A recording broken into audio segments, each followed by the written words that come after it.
Assalamualaikum warahmatullahi wabarakatuh. Alhamdulillah, wassalatu wassalamu ala rasulillah wa ala alihi wa ashabihi ajma'in, amma ba'd. Kembali ayah lanjutkan di Rosa Al-Islamiyah untuk pelajaran fikih ibadah. Di pelajaran yang pertama, di bab yang pertama, apa yang sudah dipelajari kak? Fikih ibadah sebelumnya? Ada yang mungkin? Apa ingat nggak?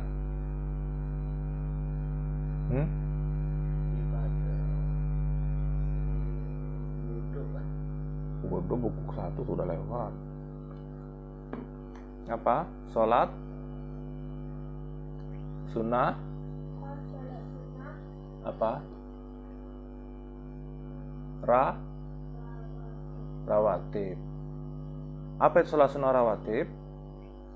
Sholat sunnah yang dilakukan sebelum atau sesudah sholat wajib. Terbagi atas berapa?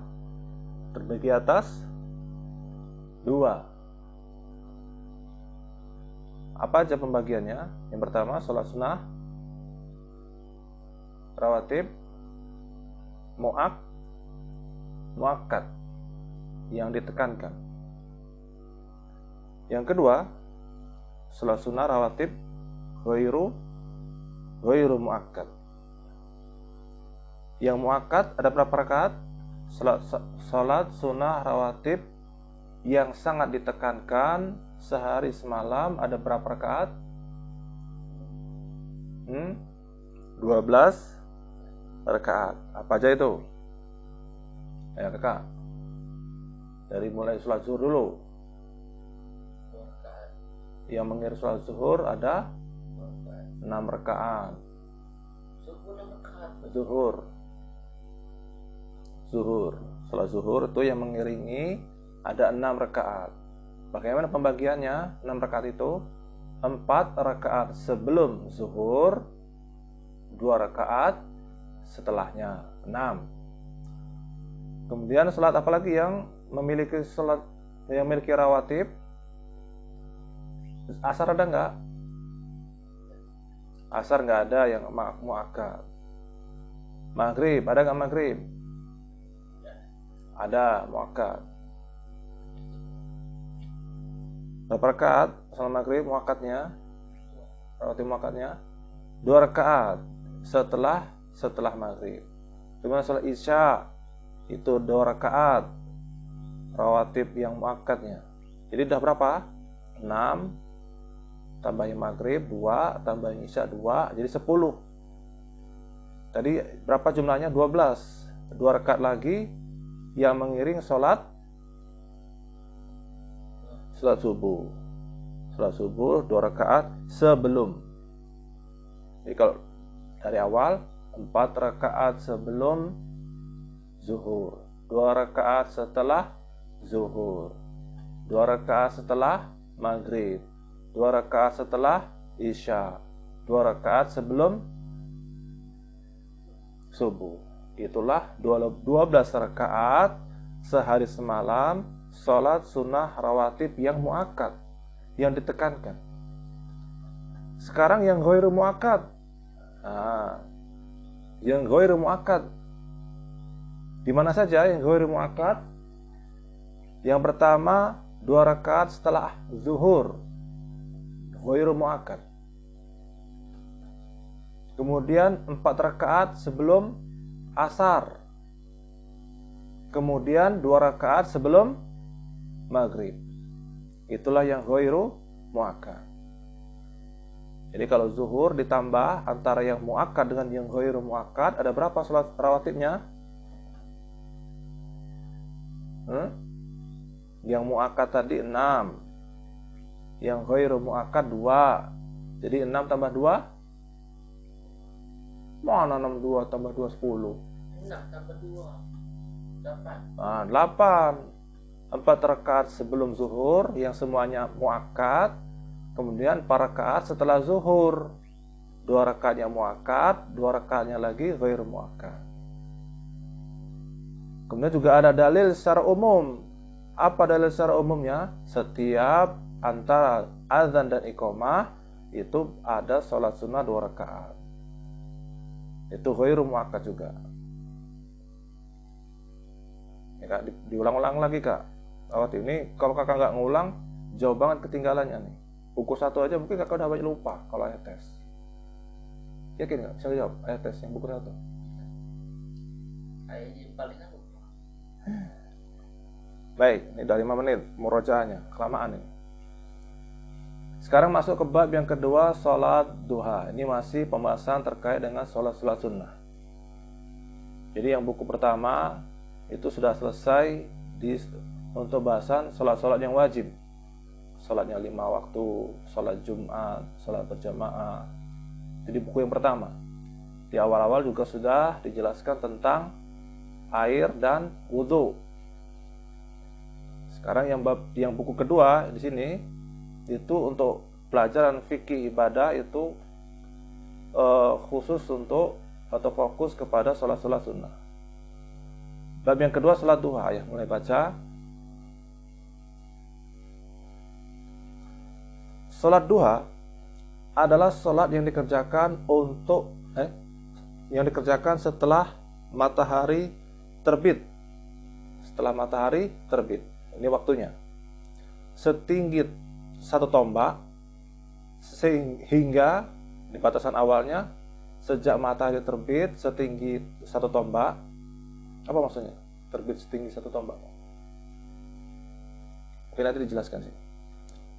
Hingga batasan akhirnya sebelum matahari berada tepat di atas kepala kita. Jadi sampai menjelang waktu zuhur. Maksudnya setinggi 1 tombak itu diukur dari bayangannya atau tingginya matahari. Wallahualam, nanti mungkin ada di sini. Salat duha hukumnya sunnah muakkad. Ini termasuk diantara salat sunnah yang ditekankan. Karena apa? Karena Rasulullah senantiasa mengerjakannya dan menganjurkan para sahabat untuk selalu mengerjakannya. Bahkan di antara wasiat beliau kepada umat Islam agar tidak lupa mengerjakan sholat ini. Apa sholat? Sholat apa? Hah? Kita ini bahas sholat apa ini? Dimaksud dengan sholat ini apa? Sholat sunnah duha. Apa dalilnya? Dalilnya adalah hadis diriwayatkan oleh sahabat Abu Hurairah, di mana dia bercerita, "Ausani Khalili sallallahu alaihi wasallam bi thalathin." Kekasihku, kata Abu Hurairah, yakni Rasulullah SAW, mewasiatkan kepadaku 3 hal. Siyami thalathati ayyamin min kulli syahrin. Puasa 3 hari di setiap bulan. Setiap bulan puasa 3 hari. Ini wasiat Rasulullah kepada Abu Hurairah. Kemudian apa? Wa rak'atai ad-duha. 2 rakaat salat duha. Kemudian wasiat yang ketiga, wa an utira qabla an anam, dan mengerjakan salat witir sebelum tidur. Ini 3 wasiat yang diwasiatkan oleh Nabi kita kepada sahabat Abu Hurairah. Puasa 3 hari setiap bulan, bebas kapan waktunya, salat 2 rakaat duha, dan salat witir sebelum tidur. Gampang enggak wasiatnya? 3 hari puasa tiap bulan, gampang nggak? Gampang lah. Mana? Duha setiap hari, gampang nggak? 2 rakaat cuma.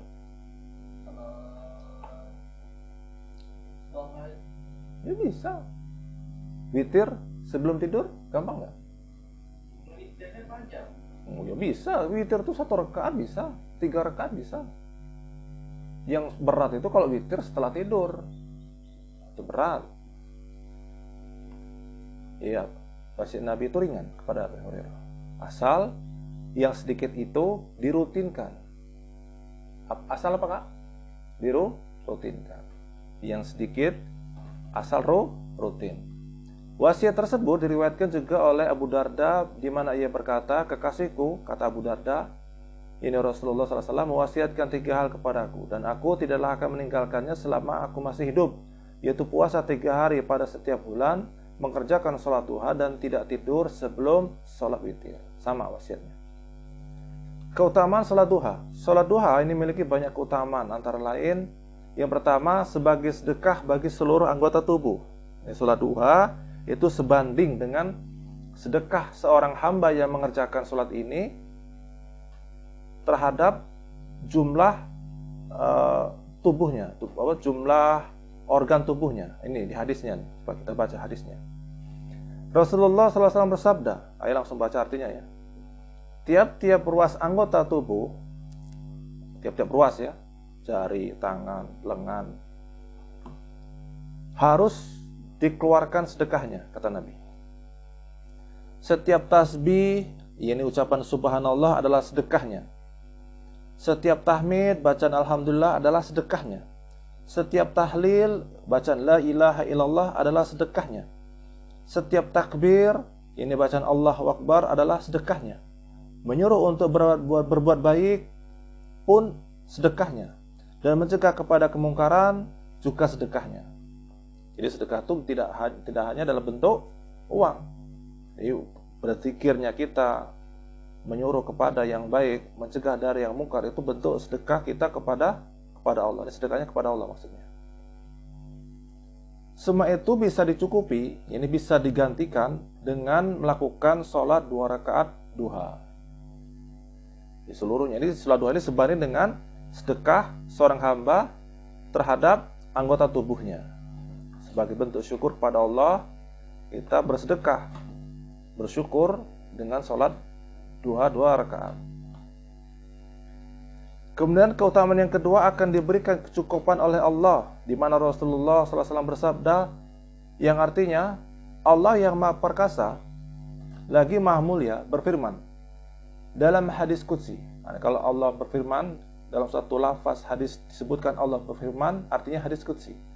Apa kata Allah? Wahai anak Adam, janganlah engkau tertinggal dari mengerjakan sholat duha 4 rakaat untukku di awal siang. Niscaya aku akan memberikan kecukupanmu hingga akhir siang. Ini janji Allah bagi seorang yang menjaga sholat duha 4 rakaat. Ringan nggak, Kak? Kalau awal-awal berat memang, tapi kalau sudah terbiasa ringan. Yang ketiga, mendapatkan pahala seperti pahala haji dan umrah. Masya Allah. Dasarnya apa? Dasarnya adalah hadis Rasulullah, di mana beliau bersabda sallallahu alaihi wasallam, barang siapa yang mengerjakan sholat subuh dengan berjamaah. Nah, ini syaratnya, sholat subuh dulu berjamaah di masjid, lalu duduk berzikir kepada Allah. Jadi nggak pulang ke rumah, tetap di masjid, tinggal situ habis sholat subuh, duduk berzikir kepada Allah sampai matahari terbit. Ini kalau masjidnya nggak ngusir dia. Misalnya kalau masjidnya ada di pondok pesantren, mungkin seperti ini, terbuka setiap saat, nggak ada namanya masjid tertutup. Kalau kita di kampung ini, masjid habis sholat ditutup, dikunci. Kalau kita mau berzikir, diusir. Itu kelemahan, bukan kelemahan, masih kesalahan. Harusnya masjid selalu dibuka. Ini kalau masjidnya bisa ditempati seperti ini, bagus. Sholat subuh, ya dijagain lah, kan ada penjaganya, ke CCTV. Kemudian berzikir kepada Allah sampai matahari terbit. Kemudian apa? Ditutup dengan ia mengerjakan sholat duha 2 rakaat. Nah, setelah matahari terbit, ia sholat 2 rakaat. Jangan saat matahari terbit dia sholat, karena kalau matahari terbit itu waktu yang terlarang untuk sholat. Tapi setelah terbit, dikasih waktu dulu sampai terbit, baru dia sholat 2 rakaat duha. Maka apa? Maka pahala sholat itu baginya seperti pahala haji dan umroh. Ini nggak bisa. Ini dalam hal pekerjaan tidak bisa menggantikan. Dia hanya menggantikan dari sisi ganjaran, sebanding. sebanding dengan pahala berhaji dan umroh. Sepenuhnya kata Nabi. Jadi ganjarannya begitu besar. Sama seperti ganjaran orang yang melaksanakan haji dan umroh. Padahal amalannya sangat ringan. Cuma duduk habis subuh terus tidur. Itu kakak. Tidur berzikir kepada Allah, baca Al-Quran, baca hadis, baca doa-doa zikir pagi sampai matahari terbit, kemudian dia sholat. Itu baru dapat haji dan umrah. Tapi kewajiban hajinya tetap, karena dia tidak menggugurkan hajinya dia hanya dijanjikan pahala yang sebanding dengan pahala haji dan umrah. Nah, kemudian waktu sholat duha, dijelaskan di sini. Waktunya sholat duha. Waktu sholat duha adalah sejak matahari kira-kira setinggi tombak sampai sebelum matahari berada di pertengahan langit, sebelum ia condong ke arah barat. Yang lebih utama itu jarak, ini rentang waktunya ya. Setinggi tombak itu mungkin sekitar 15 menit setelah matahari terbit. 15 menit setelah matahari terbit. Tapi kalau kakak lihat di Google atau aplikasi sholat tuh ada namanya syuruk. Syuruk itu artinya waktu matahari terbit. Jam berapa? Mungkin jam 6 atau jam 5:45 itu syuruk, waktu syuruk. Nah, mulainya waktu duha ditambahkan 15 menit dari waktu syuruk itu. Kurang lebih seperti itu. Sampai matahari tegak di atas. Ini waktu panas-panasnya. Itu waktu sholat duha. Namun ada waktu yang utama. Yang utama adalah dikerjakan setelah matahari mulai terik. Jadi kalau setelah matahari terbit itu belum terik gitu. Teriknya kapan? Ya sekitar jam 7:30 sampai jam 9 itu matahari terik. Berjemur. Kalau berjemur itu terik. Itu adalah waktu utama seorang mengerjakan sholat duha. Tapi kalau di luar waktu utama boleh. Mungkin jam 6:30 itu bisa sholat duha. Walaupun dia tidak mendapatkan waktu utama. Dasarnya adalah hadis Rasulullah SAW, ia bersabda, sholat para awwabin. Apa maksud awwabin? Orang-orang yang suka bertaubat. Itu arti awwabin. Sholat para awwabin adalah yang dilakukan ketika anak onta mulai merasakan kepanasan.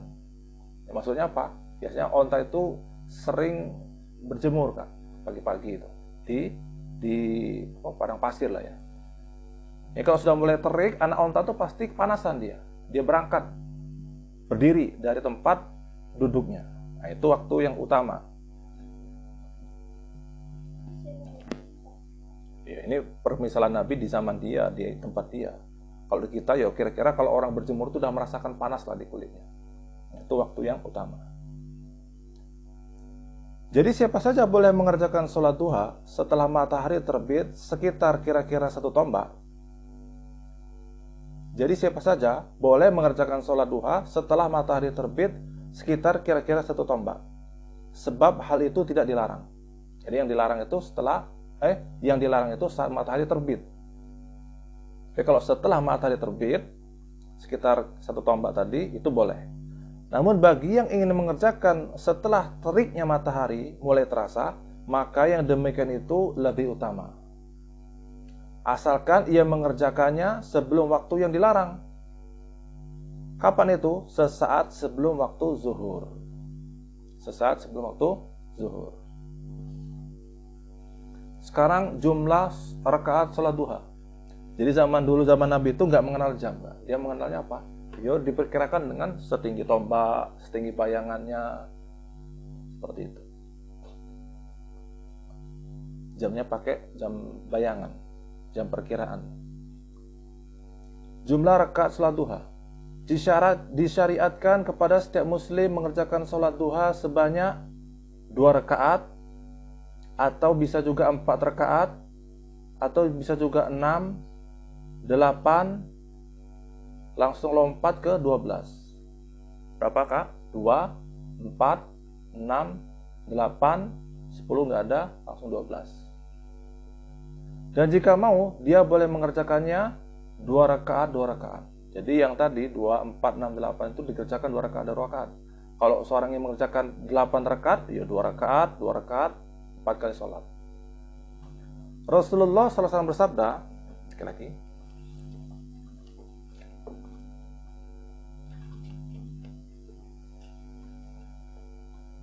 yang artinya, barang siapa mengerjakan sholat duha 2 rakaat, maka dia tidak akan dicatat sebagai orang yang lalai.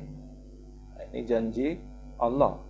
Karena hadis Nabi ini, Nabi tidak mengatakan kecuali apa yang diwahyukan oleh Allah.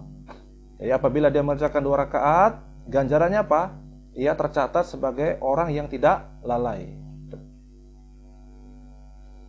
Barang siapa yang mengerjakan 4 rakaat, maka ia akan dicatat sebagai orang yang banyak beribadah. Kalau dia naik level 4 rakaat, maka dicatat sebagai orang yang banyak beribadah.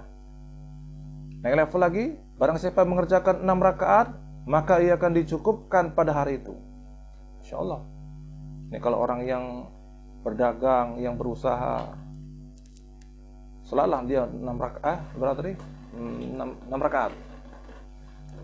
Kemudian naik level lagi, barang siapa mengerjakan 8 rakaat, maka Allah akan mencatatnya sebagai orang yang taat.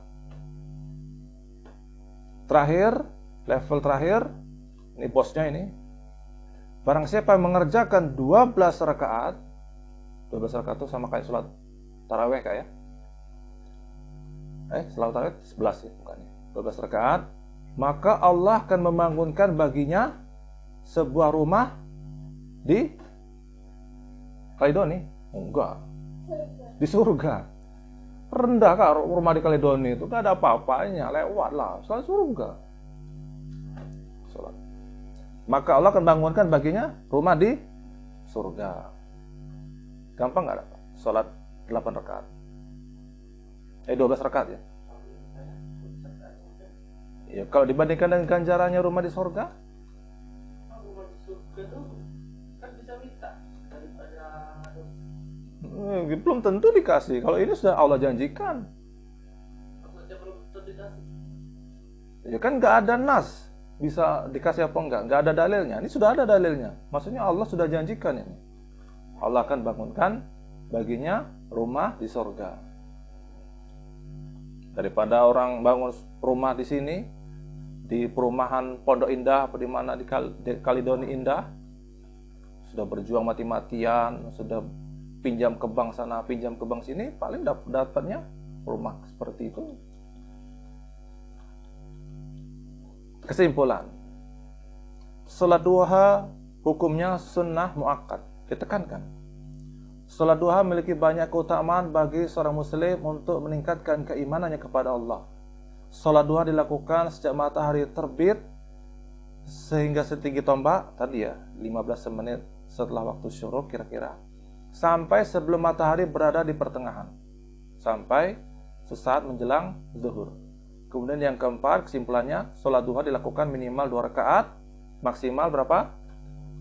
12 rakaat. Tadi pilihannya 2, 4, 6, 8, 12. Demikian, subhanakallahumma wa bihamdika asyhadu an la ilaha illa anta astaghfiruka wa atubu ilaik. Wassalamualaikum warahmatullahi wabarakatuh.